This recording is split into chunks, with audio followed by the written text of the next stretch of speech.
여러분 안녕히 주무셨습니까? 참 좋은 아침입니다. 3월 21일 수요일 말씀으로 드리는 오늘의 번제 함께 하겠습니다. 시편 144편 1절부터 4절까지만 같이 읽습니다. 시작. 나의 반석이신 여호와를 찬송하리로다. 그가 내 손을 가르쳐 싸우게 하시며 손가락을 가르쳐 전쟁하게 하시는도다. 여호와는 나의 사랑이시요 나의 요새이시요 나의 산성이시요 나를 건지시는 이시요 나의 방패이시니 내가 그에게 피하였고 그가 내 백성을 내게 복종하게 하셨나이다. 여호와여, 사람이 무엇이기에 주께서 그를 알아주시며 인생이 무엇이기에 그를 생각하시나이까. 사람은 헛것 같고 그의 날은 지나가는 그림자 같으니이다. 오늘 우리가 함께 읽은 말씀 중심으로 내가 자리만 뜨면 사건 치신다 라는 제목의 하나님 말씀 증거합니다. 내가 자리만 뜨면 사건 치신다. 사건 치신다 라는 이 말은 잘 쓰지 않지요. 사고 친다 라는 말은 씁니다. 근데 그 사고 친다 라는 말을 좀 바꿔서 사건 치신다 라는 말로 제목을 삼습니다.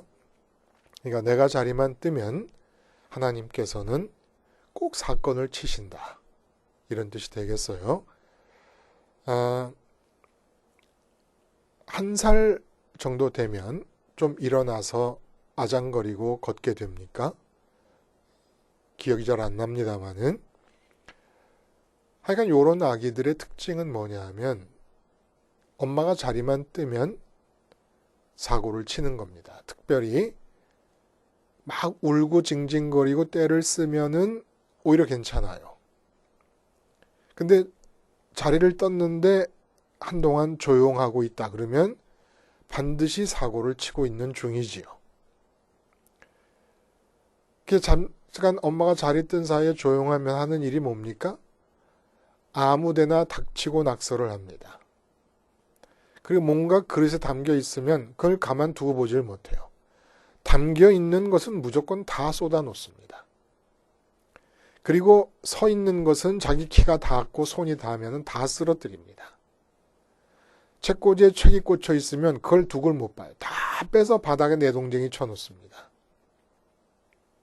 손에 잡히기만 하면 닥치는 대로 입에 갖다 대고 아주 맛있게 침을 질질 흘리면서 빨고 있습니다. 아무데나 묻지도 않고 따지지도 않고 손을 대고 엎어뜨리고 잡아뜨리고 쏟아놓고 낙서하고 하는 이런 사건 3살 때까지 계속되지요. 여러분, 믿음, 특별히 우리 삶의 현장에서의 믿음이라는 건 도대체 뭘까요?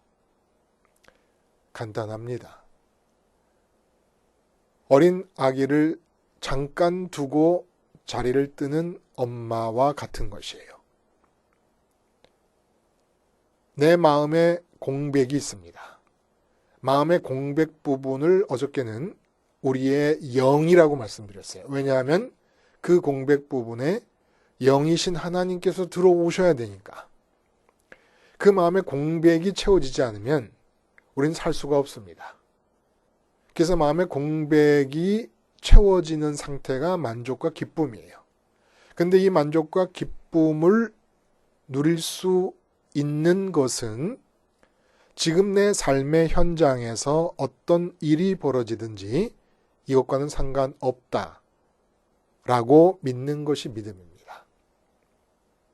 그 믿음은 여기서 끝나는 것이 아니라 그러면 지금 삶의 현장에서 벌어지고 있는 사건과는 무관하게 기쁨과 만족이 주어진다면 어디로 가야 되는 것이냐? 하늘에 계신 아버지께로 가야 된다는 걸 믿는 겁니다. 어디서? 삶의 현장에서. 지금 삶의 형편, 삶의 처지, 삶의 현장에서 내게 어떤 일이 주어지고 어떤 형편이 주어지고 어떤 상황이 주어졌든지 그 상황의 변화나 그 형편의 개선이나 그 처지 자체의 변화로는 내 만족과 기쁨은 궁극적으로 주어질 수 없다고 믿고 하늘에 계신 하나님께로 가느라고 삶의 현장에서 자리를 뜨는 겁니다. 엄마가 아기를 놔두고 자리를 뜨듯이 자리를 뜨는 겁니다. 그렇게 자리를 뜨면 아기는 반드시 사고를 칩니다. 그렇게 내가 자리를 삶의 현장에서 뜨면 삶의 현장에서 하나님은 반드시 사건을 치십니다. 이게 믿음의 사람이 살아가는 삶의 모습이에요. 그래서 내가 내 삶에서 자리 뜨기만 하면 어떤 일이 벌어지나 엄마가 자리 뜬 사이에 아기가 사고 치듯이 하나님은 반드시 사건을 치셔서 내 일평생의 과제는 아기를 놔두고 자리 뜨는 엄마의 모습과 같이 삶의 현장에서 자리를 뜨는 것입니다. 그러면 내 삶은 하나님이 치시는 사건으로 삶의 내용이 채워져 나가는 것입니다. 그렇게 산 대표적인 사람이 누구예요? 다윗이에요. 다시 한번 되풀이해 볼까요? 예수님의 계보를 말할 때 이렇게 얘기합니다. 아브라함과 다윗과 예수의 계보다. 마태복음에. 근데 왜 아브라함과 다윗과 예수입니까? 그 사이에 얼마나 훌륭한 신앙의 선배들이 많이 있었습니까? 신앙의 조상들이 많이 있었습니다. 근데 왜 아브라함, 다윗, 예수로 넘어갑니까? 아브라함의 생애 전체는 하나님의 설교입니다. 주제가 뭡니까? 믿음이라는 거예요. 믿음이 뭐냐? 하나님과 관계하는 게 믿음 아닙니까? 영이신 하나님, 만져지지도 않고 볼 수도 냄새 맡을 수도 들을 수도 없는 하나님과 관계하는 게 믿음인데 아브라함의 생애 전체는 믿음이 무엇인가를 아주 우리들에게 뚜렷이 보여줍니다. 그럼 다윗은 어떤 의미를 갖고 있습니까? 아브라함에게서 전형적으로 보여진 믿음으로 삶을 사는 모습이 보여집니다. 그럼 예수 그리스도는 어떤 의미를 갖습니까?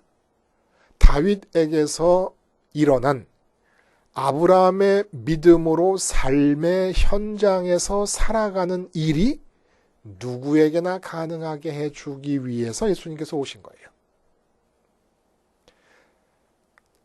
아브라함의 믿음으로 삶의 현장에서 산 다윗의 삶이 누구에게든지 예수를 믿으면 일어나도록 해주시기 위한 사역이 예수님의 복음 사역입니다. 근데 그게 뭐냐 하면은 자리를 뜨는 거예요. 왜 자리를 뜹니까? 지금 이 세상에서의 사건, 현장, 이 상황, 이 형편에서는 어떻게 바뀌고 어떻게 좋아지더라도 궁극적으로 내 마음의 만족과 기쁨이 될 수 있는 없는 것이기 때문에 내 만족과 기쁨은 그러나 반드시 지금이라도 있어야 되는 것이기 때문에 내 마음의 공백이 그걸 원하고 있으니까 흡입력을 작용하고 있으니까 그래서 내가 하늘로 가느라고 내 마음이 하늘로 가느라고 잠깐 자리를 비우는 겁니다. 그런데 하나님께서 꼭 내가 자리를 비우기만 하면 사건을 치시는 겁니다. 하나님이 사건 치심으로 삶의 내용을 채워가는 것. 이게 우리의 인생이라는 거예요. 그리고 그런 인생의 대표자가 다윗이라는 것입니다. 다윗이 바로 오늘 그 점을 부각시켜서 노래를 하고 있어요. 본시는 사무엘하 10장에 소개되고 있는 다윗이 왕이 돼서 아람과 암몬 연합군과 전쟁을 벌이는 이야기가 나오는데 사무엘하 10장에 이 사건을 배경으로 하고 있습니다. 이 사건을 배경으로 한 노래들이 여럿 있는데 특별히 오늘 이 시편의 특징이라고 한다 그러면 전쟁 직전에, 전쟁이 치러지기 직전에 부른 노래라고 할 수가 있다는 거예요. 근데 이 전쟁이 굉장히 중요한 전쟁이었어요. 하나님께서 약속하신 가나안 땅의 경계를 다윗 왕이 동서남북으로 확정 짓지 않습니까? 근데 동쪽으로 그러한 하나님께서 약속해 주신 가나안 땅의 경계를 확정 짓는 아주 중요한 전쟁이었습니다. 근데 이렇게 중요한 전쟁에서 전쟁이 치러지기 직전에 전의를 불태우는 대신에 마음으로 이 전쟁터라는 현장에서 뜰 생각을 표현하고 있는 노래라는 겁니다. 이제까지 자기 생애 동안에 유지해왔던 하나님과 다윗과 세상의 삼각관계, 이 삼각관계에서 내가 어떻게 행동해 왔는가를 다시 한번 묵상하는 시간을 갖는 겁니다. 전쟁이 본격적으로 시작되기 전에, 그리고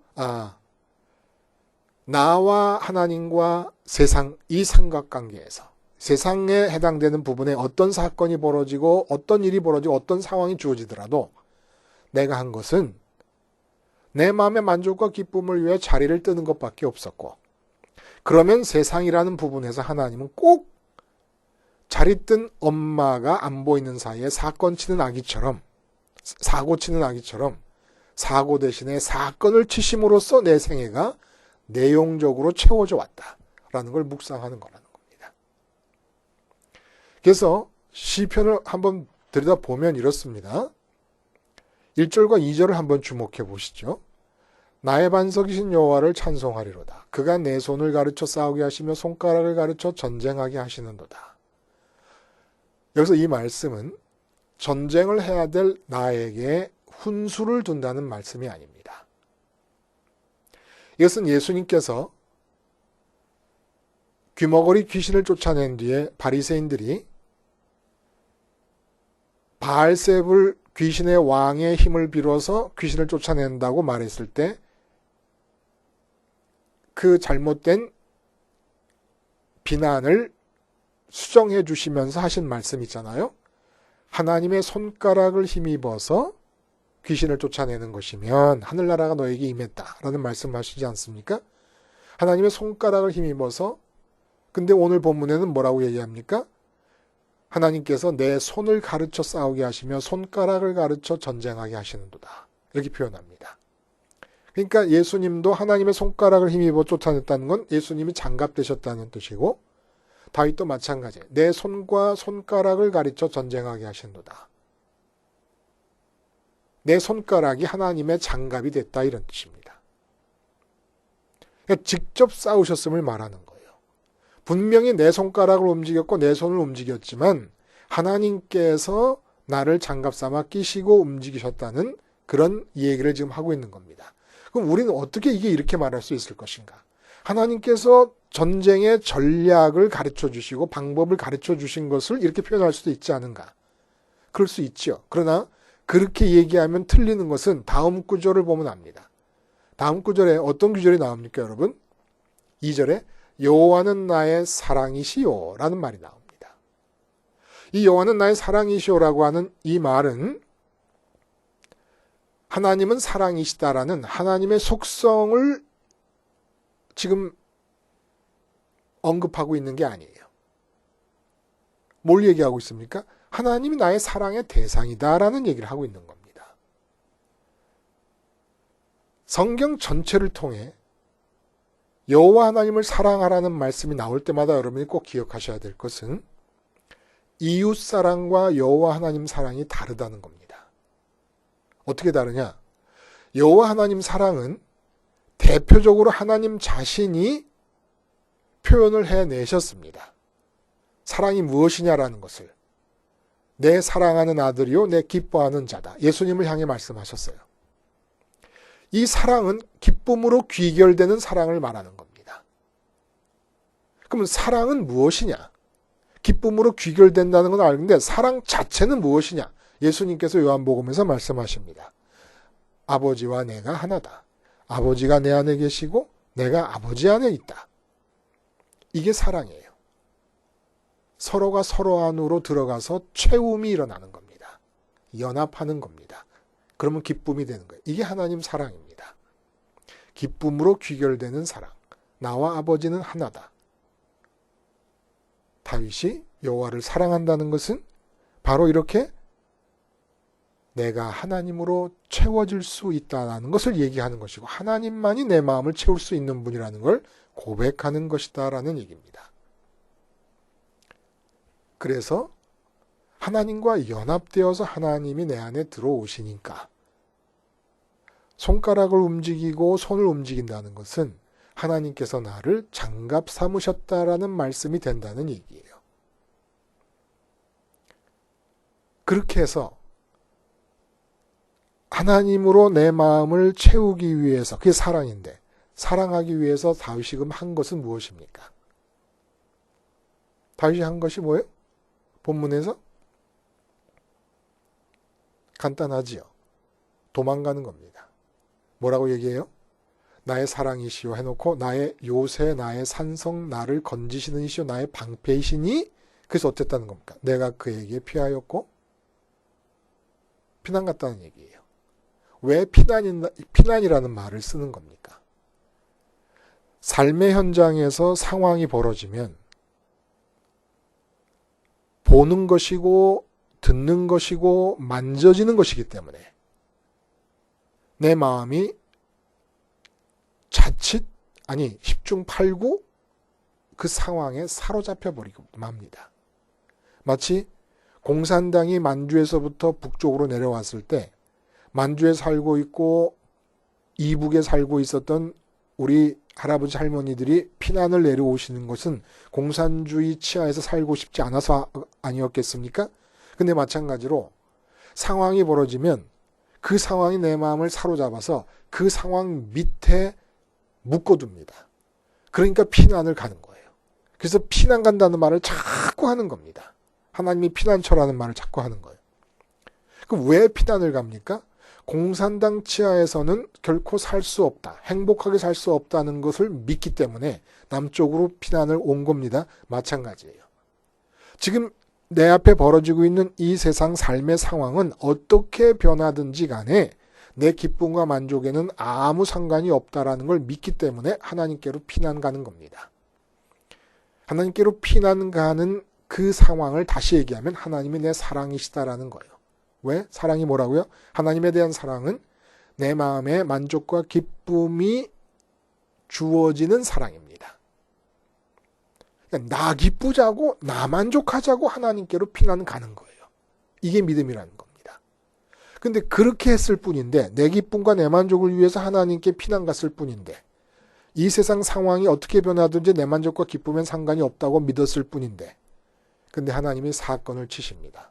뭐라 그래요? 2절에 내 백성을 내게 복종하게 하셨나이다. 그가 내 백성을 내게 복종하게 하셨나이다. 나는 그에게 피했어요.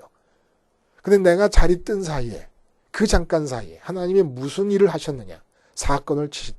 아주 사건도 대형 사건을 치신 겁니다. 내 백성이 내게 복종하게 했다는 건 뭡니까? 내가 왕이 되었다는 거예요. 목동으로 살고 있었어요. 목동으로 살고 있었으면서 삶의 현장이 바뀌고 주어지고 할 때마다 자리를 떴습니다. 왜냐하면 나도 만족과 기쁨이 있어야 사는 사람인데 지금 삶의 현장이 어떻게 바뀌어도 내 만족과 기쁨은 아무 상관이 없다. 근데 나는 사로잡힐 수도 있으니까 사로잡혀서 궁극적으로 기쁨과 만족을 주지도 못할 상황에 매여서 살 수밖에 없으니까 나는 피난 가야 되겠다. 그래서 하나님께 피난 가고 여호와 하나님의 이름을 부른 겁니다. 그리고 다윗이 왕이 돼서 한 것이 법궤를 가져오고 성전을 짓지 못해 안달을 하지 않습니까? 그것이 뜻하는 바대로 성막 번제단에서 드려지는 상번제를 생활한 겁니다. 하나님께로 피난 가기 위해서 세상 상황에 사로잡힌 내가 늘 죽는다는 생각을 하고 고백하고 하나님께로 도망갔던 거예요. 그렇게 자리 뜨는 것을 평생의 과제로 삼고 있었는데 자리 뜬 사이에 하나님이 뭐 하셨냐면 온 백성이 다윗에게 복종하는 대형 사건을 치신 거예요. 임금되게 하신 겁니다. 이걸 지금 중요한 전쟁을 앞두고 다윗이 기억을 해내는 거예요. 그래서 그 본문에서 5절 이하의 내용들은 무엇이냐?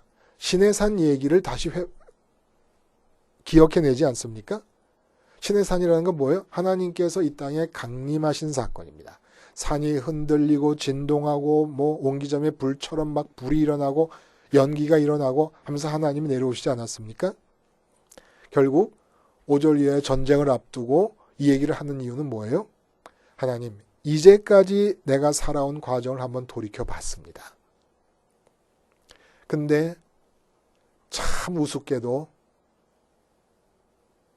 나는 자리뜨기만 했을 뿐인데, 그것도 순전히 내 마음의 만족과 기쁨을 위해서 하늘에 계신 하나님 여호와를 찾았을 뿐인데, 내가 자리를 뜰 때마다 하나님이 치신 사건들이 모여서 이루어진 일이 목동이었던 내가 왕까지 되었습니다. 이제 하나님께서 약속해 주신 가나안 땅의 경계를 결정짓는 중요한 전쟁이 벌어지는데, 저는 이 전쟁에서도 자리를 뜯겠습니다. 아기를 놔두고 엄마가 자리를 뜨듯이, 그러면 아기가 사고를 치듯이, 내가 이 전쟁이라는 자리를 놔두고 내 마음이 하나님께로 피난을 갈 텐데, 하나님이 원하시는 대로 사건을 쳐주시옵소서. 이제까지 하셨던 것처럼 그렇게 하실 것을 믿습니다라는 믿음의 고백이라는 거예요. 내가 전쟁에 이기게 해주시옵소서라는 간구라기보다는, 그런 간구의 표현이 들어있지만 앞에 1절부터 3절, 4절까지의 내용이 바로 그런 내용이라는 겁니다. 그래서 3절을 보면 여러분, 다윗의 입장이 무언가가 나타나요. 여호와여, 사람이 무엇이기에 주께서 그를 알아주시며 인생이 무엇이기에 그를 생각하시나이까. 사람은 헛것 같고 그의 날은 지나가는 그림자 같으니이다. 이게 무슨 말입니까? 헛것 같다는 건 한숨에 불과하다는 얘기예요. 사람의 생애라는 게 한 70, 80평생 살아봤자 한숨에 지나지 않는 것이고, 그 존재의 무게라는 게 그림자 같은 거다. 근데 이게 무슨 얘기예요, 그러면? 자, 다윗이 한 말을 제가 바꿔봅니다. 이런 뜻이라는 거예요. 하나님, 어차피 다윗이라고 하는 한 인간, 제 자신입니다마는 다윗이라고 하는 한 인간, 헛것 아닙니까? 한숨에 불과한 존재. 그 존재의 무게값을 치자면 그림자 같은 생애를 살 뿐입니다. 근데 그렇게 허망한 존재의 삶에 대해서 정말 민망할 정도로 여호와 하나님 창조주께서 지대한 관심을 가지시고 감당하기 어려운 열정적인 개입을 하시오니, 그래서 이 크고 작은 사건들을 치시고 계시니 정말 이해가 안 갑니다.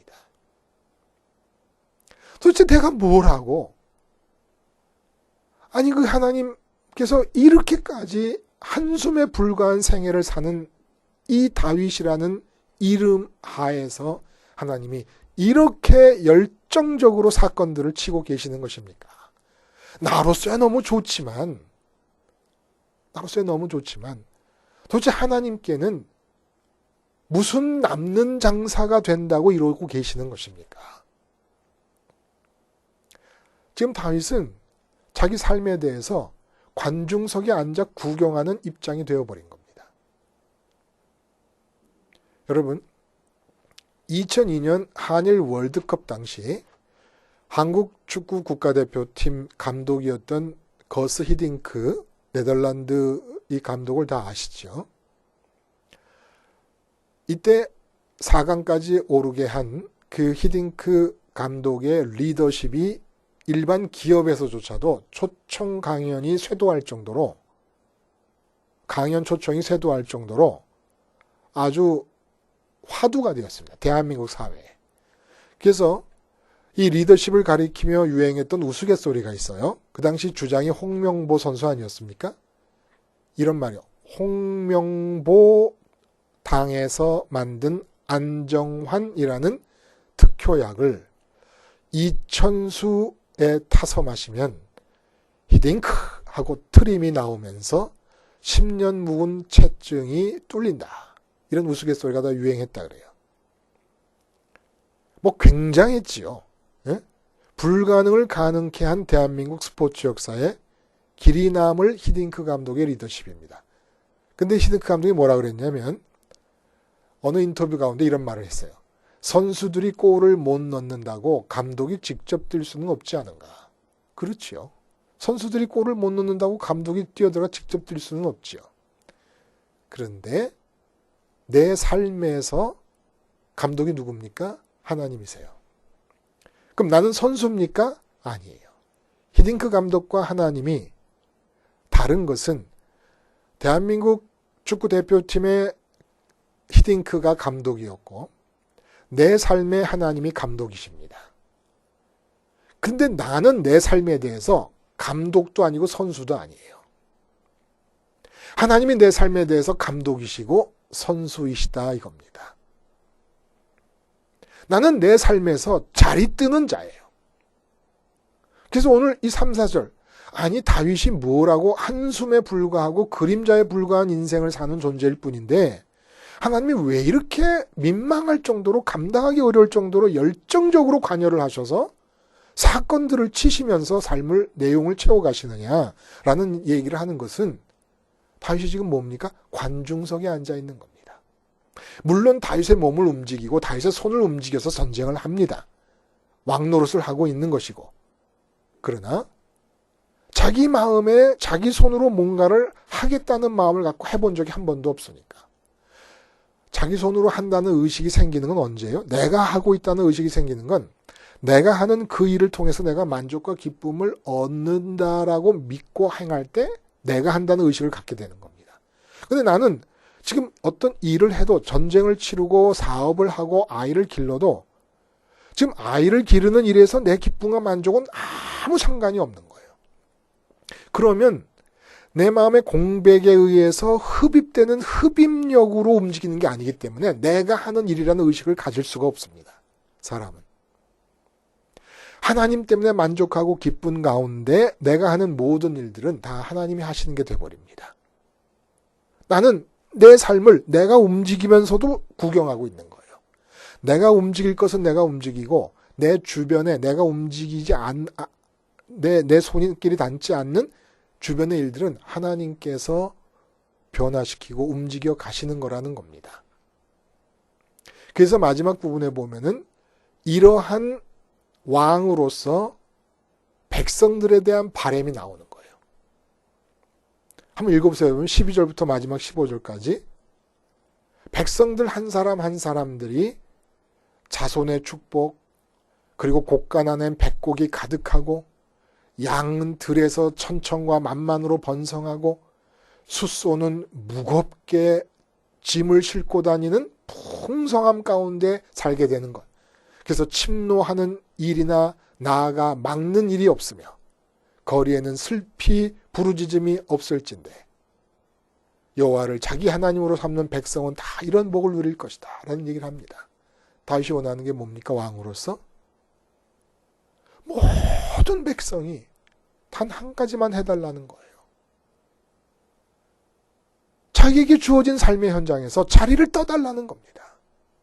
이유는 여호와 사랑 때문에. 하나님만이 내 만족과 기쁨이 되는 걸 믿고 지금 삶에 주어진 현장의 상황이 어떻게 변하든지 그것은 내 만족과 기쁨과는 관계없음을 믿고 그래서 성전에서 상번제의 어린 양이 죽을 때 세상 상황에 사로잡혀서 세상 상황이 어떻게 변하면 기쁠 수 있지 않겠는가라는 막연한 기대를 갖고 살아가는 나 자신이 날마다 죽음으로써 하나님께로 마음을 피난시켜 자리를 뜨면 하나님이 사건을 치시는데 그 사건 치심이 어떻게 나타나느냐? 우리의 자녀들은 하나하나가 다 소중하게 자라고 백곡이 가득하고 양은 천천만만으로 늘어나며 소가 무거운 짐을 지고 다니는 만큼 풍성한 가운데 쳐들어오는 것도 없고 막을 것도 없고 슬피 울며 부르짖는 것도 없는 그런 삶을 살게 되지 않겠는가? 왕으로서의 바람인 거예요. 백성들이여 자리를 뜨라. 하나님이 사건을 치신다. 하나님이 사건 치심으로 삶의 내용을 채워라. 우리의 기쁨은 그러나 백곡이 창고 안에 가득하고 양이 천천만만이 되는 곳에서 찾지 말고 여호와 하나님을 사랑함으로써 여호와 하나님으로 만족과 기쁨을 삼아라. 그러면 하나님은 크고 작은 사건들을 내가 자리를 뜬 사이에 끊임없이 쳐내려 가실 것이다. 사건 치시는 하나님을 관중석에서 구경하며 찬양하고 감사하고 노래하자. 이러한 다윗의 신앙과 다윗의 삶을 내 것이 되게 해주시기 위해서 주님께서 십자가에서 죽으신 겁니다. 십자가를 바라보며 아기를 놔두고 자리를 뜨는 엄마처럼 삶의 상황을 놔두고 자리를 뜨는 겁니다. 부활하고 승천하신 주님 따라 아버지께로 가는 겁니다. 철저하게 죽게 해달라고 기도하는 겁니다. 삶에 대해서. 그러면 여러분도 다윗처럼 관중석에 앉아서 여러분의 삶에서 하나님이 사건 치시는 모습을 보며 감사와 찬양을 할 수 있을 것입니다. 기도하시겠습니다. 하나님 아버지, 십자가 생활화를 통하여 자리를 뜨게 하시며 하나님이 사건 치심으로 삶의 내용이 채워지는 것을 감독도 아니고 선수도 아닌 관중석에 앉아서 바라보는 사람이 되게 해 주시옵소서. 예수님의 이름으로 기도드리옵나이다. 아멘.